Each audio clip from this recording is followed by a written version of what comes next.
It's hard being a mouth breather sometimes because I have to like breathe. Welcome to another episode of my first time playing a review series. I started what has to be a year ago by now.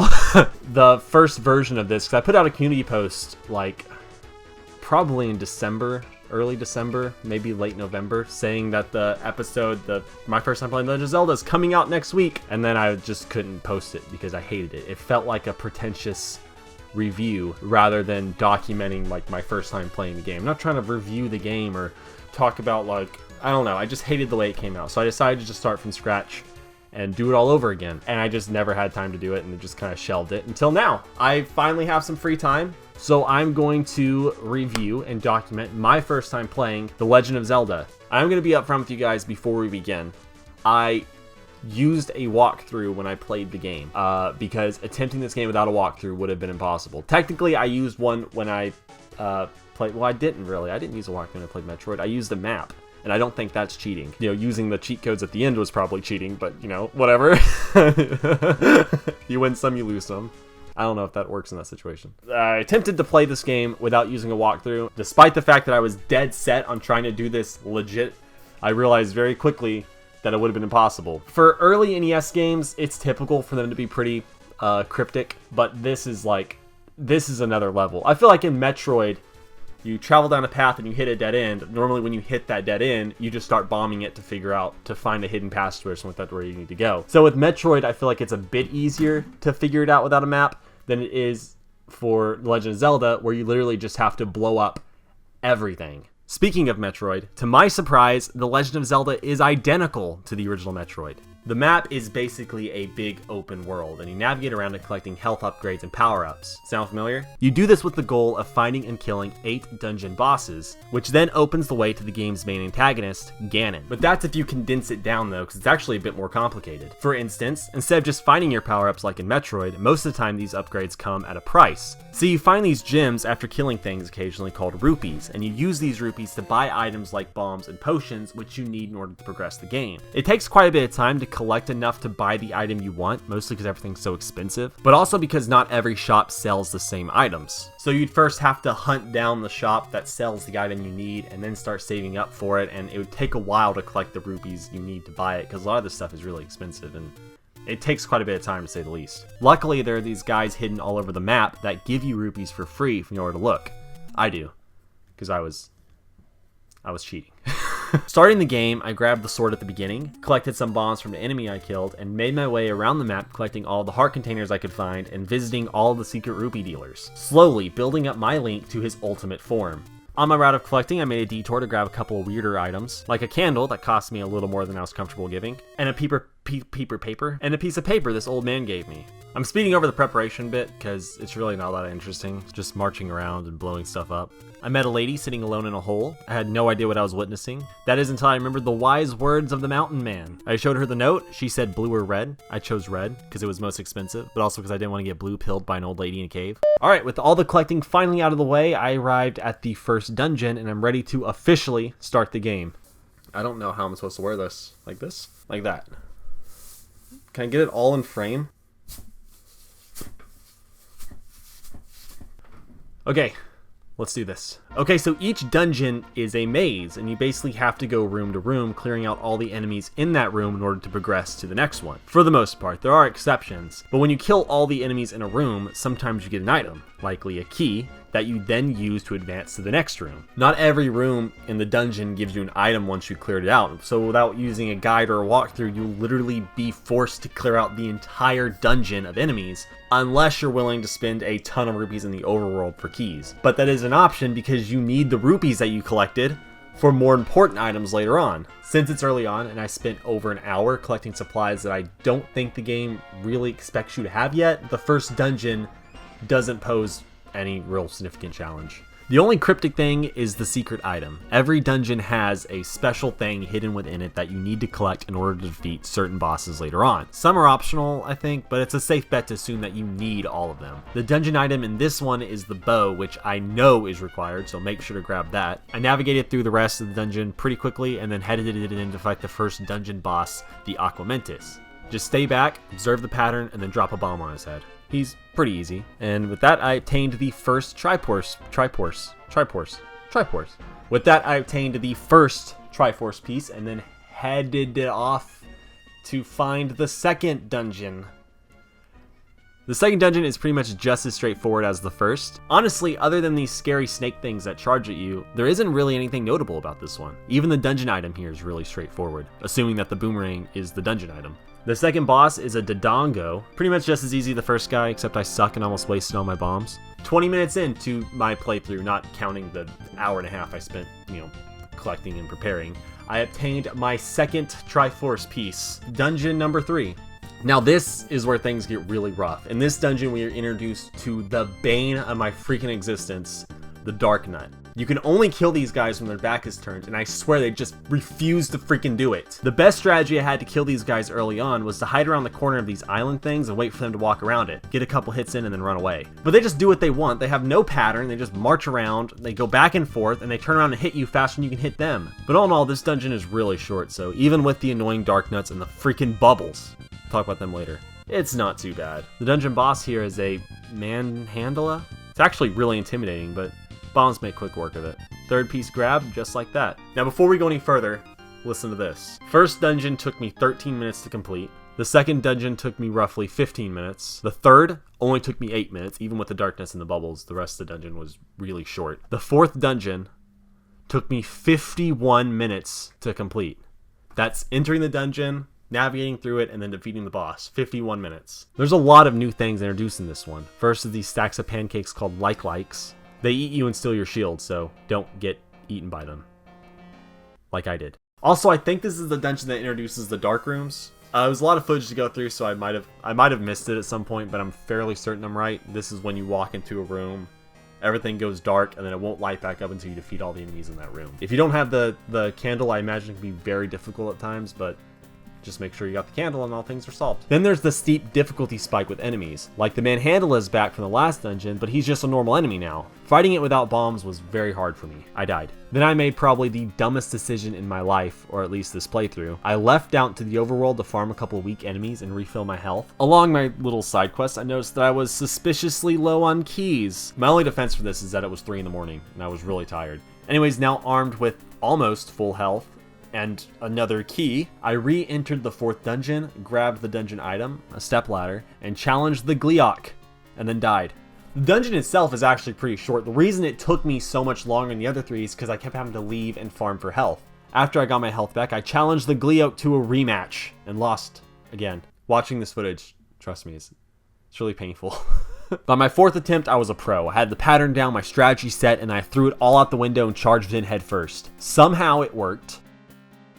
I didn't deserve that fist bump. That was horrifying to watch. And with the Gleeok dead, I obtained my 4th Triforce piece. On my way to dungeon number 5, I stopped off and obtained the magical sword, but also found a warp zone of some kind. I don't think I ever used it, but I found it. My capture started glitching up really bad on this next dungeon, making it kind of hard to tell what was happening a lot of the time, so I apologize ahead of time. Okay, notable things in this dungeon. There's these little rabbit dudes called Pole's Voice. Pretty annoying. They take a lot of hits to kill, but they're not the worst things to deal with. There's a room with a trio of Dodongos that I had to kill. Wish you guys could have seen it. Seemed like a pretty okay dungeon, right? A couple hard things here and there, but nothing too brutal. That is until the blue Dark Nuts. If you thought the regular Dark Nuts were bad, these guys, I don't have words to describe the frustration. And you have to kill them. They're not optional. You know, I said a lot of enemies in the dungeon are just optional. There's only a couple rooms here and there you have to kill off. Well, the game makes a point to make sure that the rooms that you have to clear out are the hard ones, which I guess makes sense, but it's just, oh my god, it's frustrating, man. It's so frustrating. I have to kill them. I can't interact with anything in the room they're in until they are all dead. Doors locked behind me. I'm locked in there with them. They killed me so many freaking times, but somehow, at some point, I beat him. I didn't quite see how. I don't remember how, so I don't remember if there was any strategy involved. There probably wasn't, but I did it.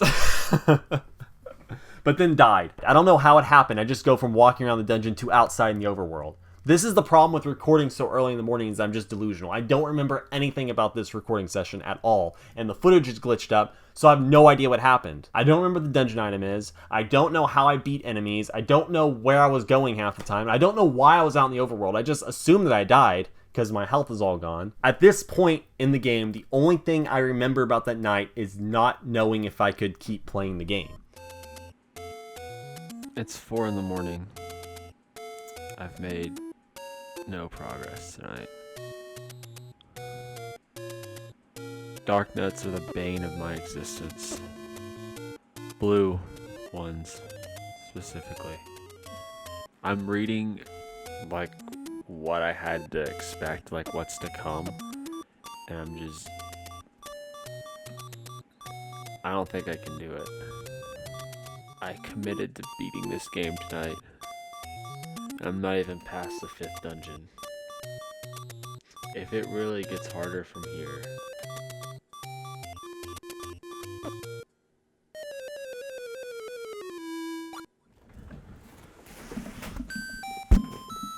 I was only just now at the halfway point and already felt like I reached my limit. There were these bosses in the game that I just flat out couldn't beat. I was over prepared at this point and I couldn't beat it. There were just enemies in this game that were just too hard for me. But I decided to give it one last try before I turned in for the night. One last Hail Mary attempt to make some sort of progress in the game. So I re-entered the dungeon for the god knows how manyth time, got through the dark nuts, and slowly worked my way through the dungeon, taking it one room at a time. By some miracle, I made it. I had the perfect run that I needed and went up against the 5th dungeon boss, the Dig Dogger. I did exactly what the guide told me to do and used the whistle I think I got from this dungeon. I played the song, the thing shrank, and then I nearly lost my sanity trying to chase it down. But I did. I completed the dungeon and got my 5th Triforce piece. I had a strong feeling that it was all downhill from here. If dungeon number 5 was that difficult that it nearly made me quit the game, I cannot imagine how hard 6, 7, and 8 are going to be. But thankfully, I found dungeon number 6 to be a lot easier than the last one. Then again, any dungeon without any dark nuts is infinitely easier for me. We are introduced to Wizrobes, which are regarded as one of the hardest enemy in the game. So... there's that. Honestly, I don't think I ever had too much trouble with them or their blue counterpart. Yeah, they're annoying, sure, but it's only when you throw other things in the mix that these guys get really rough. Because you're trying to pin down where the Wizrobes are teleporting to, all while dodging electric bubbles and things shooting at you. That's when it gets difficult. The Wizrobes themselves, I can deal with. When I walk into a room with 6 Wizrobes, for the most part, I can narrow them down and get them down pretty fast. But it's when you're trying to dodge other things in the middle of that these guys get really frustrating. Okay, what else? There's more likes that take your shield, and another Gleeok. He's got an extra head, but after dealing with the last dungeon, you should be a pro at this point. I got a magical wand as the dungeon item here, and moved on to the 6th dungeon boss, the Goma. By the way, the Goma is a pushover. It takes just a single arrow to the eye. I honestly think they got some of the bosses slipped around here, because I had a lot more trouble with the Gleeok and the Manhandler on the 3rd and 4th boss. I actually mean that the dungeon bosses for 3 and 4 were infinitely harder than the ones for 5 and 6, so I don't understand how they got the order of the bosses here. I'm going to go through these next 2 dungeons pretty fast because there isn't a whole lot here. All these later dungeons are just a mess to navigate. Cryptic as all hell. I couldn't imagine trying to do this blind. It can't be possible. The most important thing about dungeon number 7 is the old guy that's offering a bomb upgrade deep into the dungeon. The only problem with me is that I spent all my rupees on food for the a-hole at the front, so I can't buy it. This thing stands in your way and you have to drop bait in front of him so he'll let you pass. It's the only time in the game that bait is required, so there's a very good chance you're not going to be carrying any on hand. And let me just say, it would really suck to work your way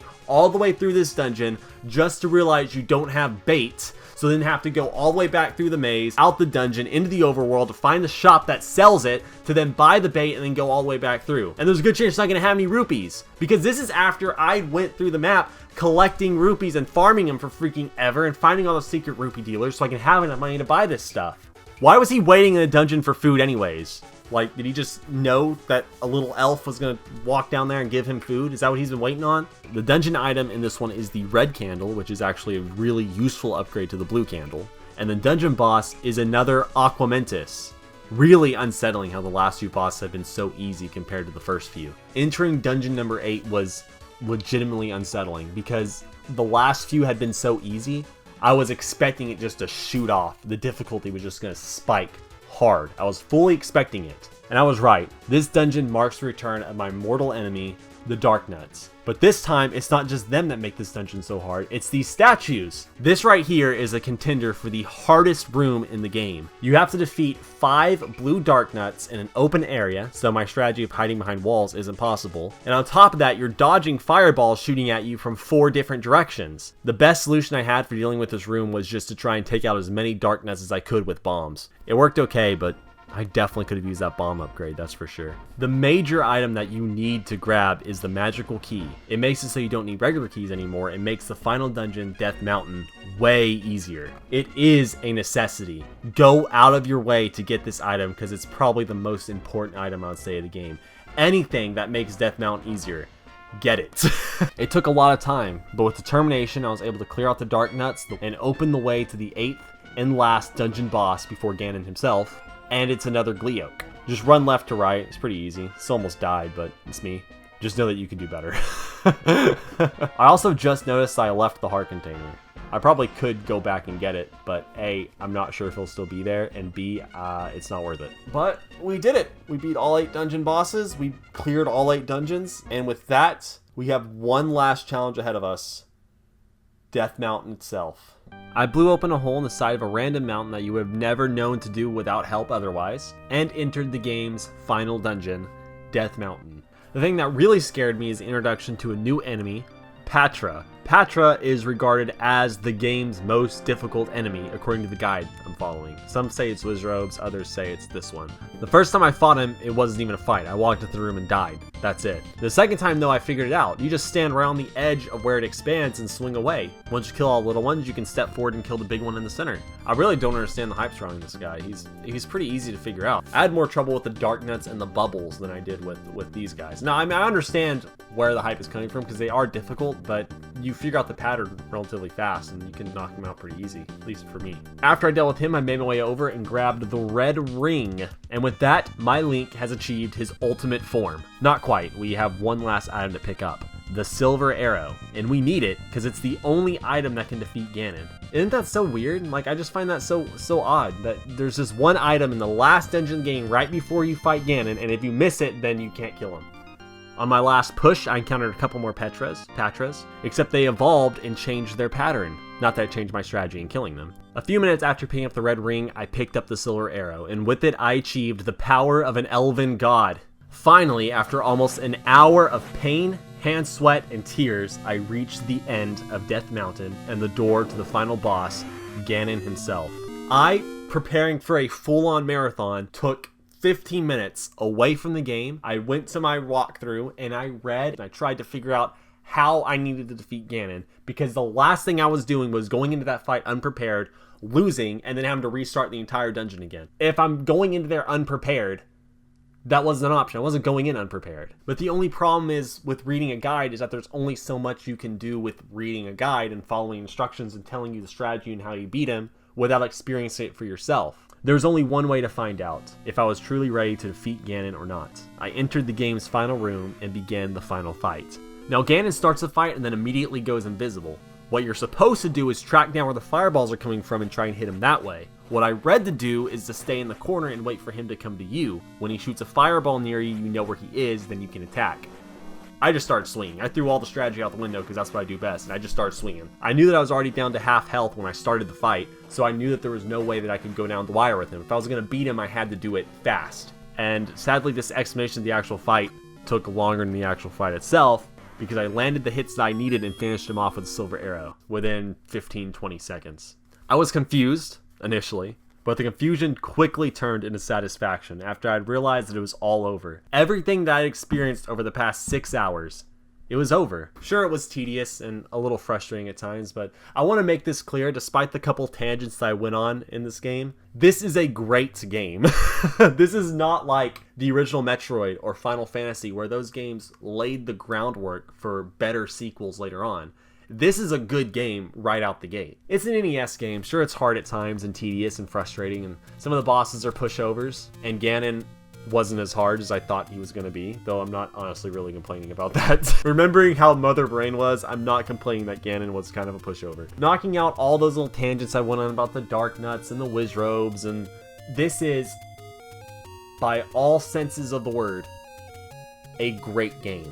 and a must play, especially if you're into classic video games like I am. This is one of those games that's just been on my list forever, and I just never got around to playing it for whatever reason. I'm going to let my past self take it away in terms of my initial thoughts on the game. Before I do, I would like to say a couple things just in retrospect. The Legend of Zelda might be my next love. I've heard so much about this series, but I've always held out because I felt like it was so much bigger than me. But if the first game is this good, then I can't wait to experience the rest of the series. Ocarina of Time, Wind Waker, Breath of the Wild, A Link to the Past. I know this video took a long time to come out, and I apologize for that, but I am so ready to tackle the rest of this franchise. I might take a break before I jump into The Legend of Zelda 2. I might try out Hollow Knight, or I got this, Kingdom Hearts. I figured this would be a fun thing to tackle next, possibly. Although this one, I feel like that would be a lot. Let me know in the comments what game series you'd like me to tackle next before I jump into Zelda 2 and Metroid 2 and some of the sequels to some of the game series I already covered. I've got a lot of games that I want to play, so I'm up for suggestions. Thank you guys so much for watching. I'll let the past version of myself take it from here. Also ignore the echoing in this last part because it's pretty bad and it is very annoying. But anyways, that being said, I'll talk to you guys later. Peace out.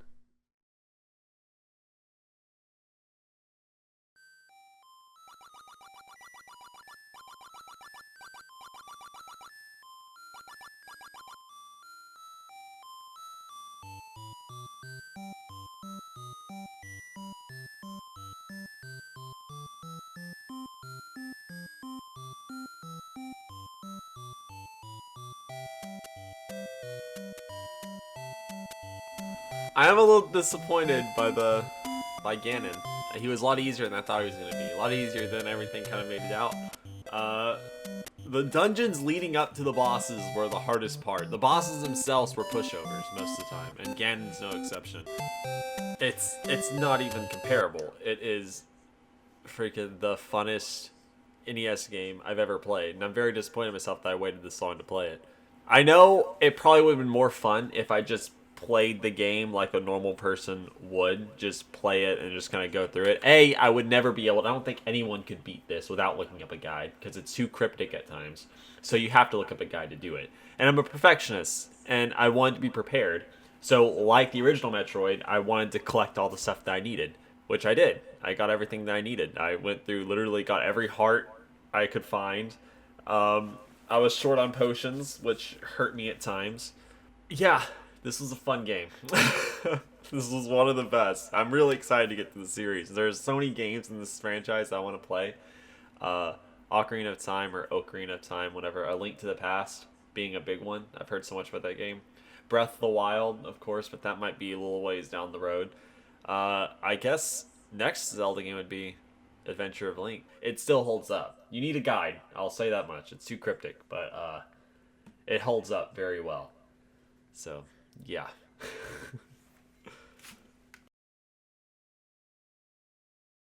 The dungeon item here. Ooh. The dungeon item. The dungeon item. I'm gonna go to the next. I'm gonna.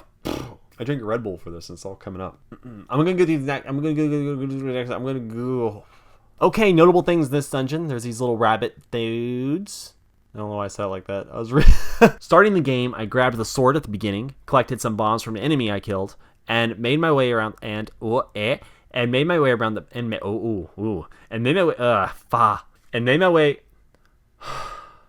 made my way around the map, collecting all the heart containers I can find, visiting, and made my way around. Oh my lord! Okay, I'm cutting in because the beeping when your health is low is just as annoying in this game as is a Metroid. I'm just basically just complaining that I spent all my rupees on rings. The ring. Bullshit. I actually have a good take of that, and I screw it up.